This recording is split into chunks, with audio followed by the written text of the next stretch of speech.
महाराष्ट्र में महायुति की जीत के बाद बाबा अदब का कहना था कि देश में लोकतंत्र चिरहरण हो रहा है। अदब ने विधानसभा चुनाव में घोटाला होने और ईवीएम के दुरुपयोग का संदेह जताया, इसलिए वह 3 दिन की भूख हड़ताल पर बैठे। उन्होंने शनिवार की शाम को अपना अनशन खत्म कर दिया। उद्धव ठाकरे ने अपने हाथों से पानी पिलाकर उनका भूख हड़ताल खत्म करवाया। इससे पहले बाबा अदब से मिलने के लिए शरद पवार और अजित पवार भी पहुंचे थे। चलिए जानते हैं बाबा अदब के बारे में। बाबा अदब एक प्रसिद्ध समाज सेवक और ट्रेड यूनियन लीडर है जो महाराष्ट्र से है। मजदूर और वंचित समुदाय के अधिकारों के लिए उनका बहुत महत्वपूर्ण योगदान रहा है। उन्होंने सामाजिक न्याय और समानता के लिए अपनी पूरी जिंदगी समर्पित कर दी। प्रारंभिक जीवन।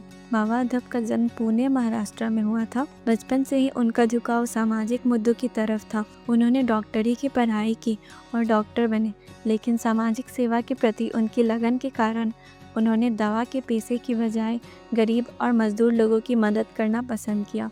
सामाजिक कार्य।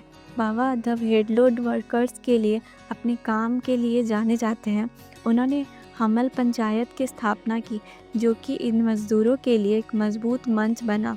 इसके माध्यम से उन्होंने उनकी मांगें सुनी और उनके लिए उचित वेतन और काम की अच्छी शर्तें सुनिश्चित की। First Mathadi act 1969।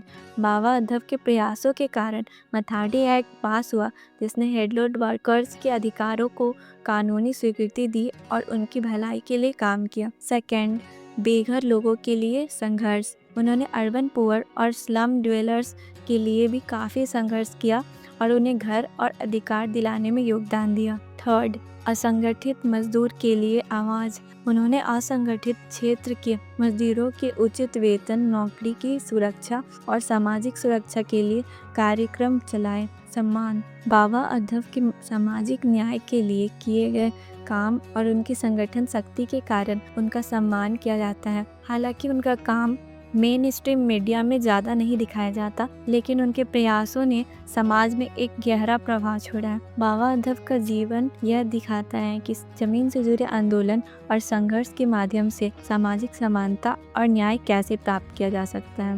उनका काम बहुतों के लिए प्रेरणा का स्रोत है। Thanks for watching.